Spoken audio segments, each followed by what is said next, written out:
Assalamualaikum warahmatullahi wabarakatuh. Kami dari KKN BMC 2 Universitas Negeri Semarang, Kelurahan Ponganan, kami akan mempresentasikan mengenai artikel kami yaitu terkait pelatihan pembuatan desinfektan sebagai upaya melindungi lingkungan dalam penularan COVID-19 di Kelurahan Ponganan, Kota Semarang. Di sini penulis saya sendiri Fadila Jana dan rekan saya Indah Yuliana beserta Winda Putri Fatikah dengan dosen pembimbing lapangan Bapak Holik Budiman, SPD Mkom. Pencegahan penyebaran virus COVID-19 dapat dilakukan dengan berbagai cara. Nah, salah satunya dengan penyemprotan cairan desinfektan pada benda-benda di sekitar kita. Desinfektan sendiri menjadi salah satu kunci dalam pencegahan penyebaran virus corona penyebab COVID-19. Namun, harus diperhatikan penggunaannya dengan benar.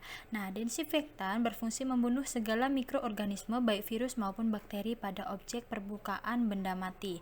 Nah, benda mati ini dapat kita temui di sekitar kita, misalnya meja, kursi, dan ganggang pintu.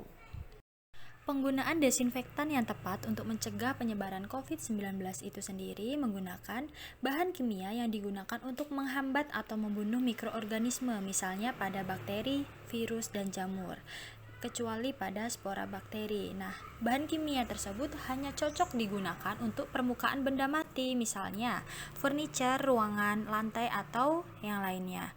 Desinfektan tidak digunakan pada kulit maupun selaput lendir. Oleh karena itu, beresiko mengiritasi kulit dan berpotensi memicu kanker. Maka, hal ini berbeda dengan antiseptik yang memang ditunjukkan untuk desinfeksi pada permukaan kulit dan membran mukosa. Oleh karena itu, disarankan untuk pembuatan desinfektan dengan hati-hati.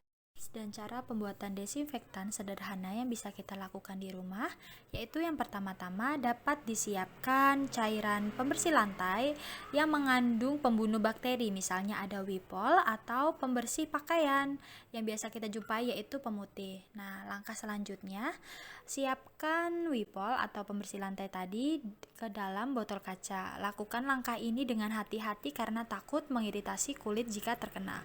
Yang kedua, tambahkan air bersih ke dalam botol kaca yang sudah terisi cairan Wipol. Nah, ini biasanya untuk takaran desinfektan 1 liter dapat menggunakan 10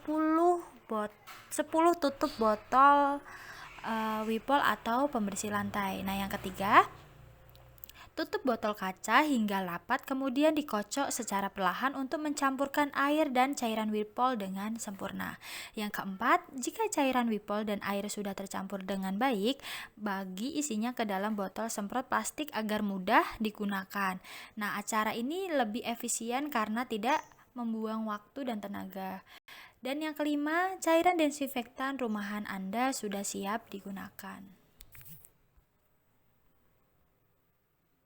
Selanjutnya ada metode. Untuk metode penelitian kami sendiri itu menggunakan 2 tahap.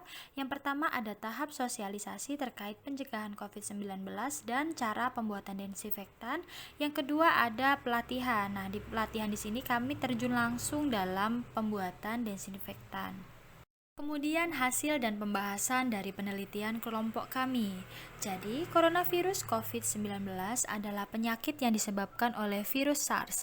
COVID-19 dapat menyebabkan gangguan sistem pernapasan, mulai dari gejala yang ringan seperti flu hingga infeksi paru-paru seperti pneumonia. Disinfektan dapat membasmi virus yang menempel di permukaan benda seperti meja, gagang pintu, saklar lampu yang kerap disentuh. Nah, untuk menjaga kebersihan di permukaan benda-benda tersebut sangat penting saat melakukan isolasi diri di rumah dengan menggunakan desinfektan sebagai pembasmi virus. Hal yang perlu diperhatikan dalam pembuatan desinfektan itu sendiri adalah produk yang digunakan dan cara pembuatannya yang benar, seperti takarannya dan cara penyemprotan. Misalnya produk dengan konsentrasi pembasmi kuman yang tinggi, jadi penting untuk memastikan petunjuk label dari produk tersebut.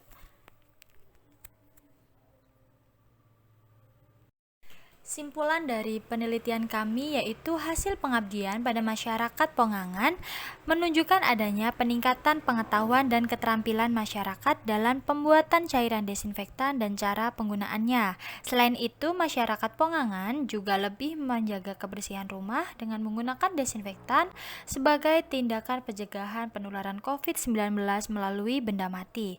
Kegiatan pengabdian pada Kelurahan Pongangan yang dilakukan kepada masyarakat juga mendapatkan respon yang baik sehingga kami dari KKN BMC 2 UNES yang memberikan sosialisasi beserta pelatihan merasakan keberhasilan yang kita lakukan. Untuk itu, artikel dari kami, kurang lebihnya kami mohon maaf. Wassalamualaikum warahmatullahi wabarakatuh.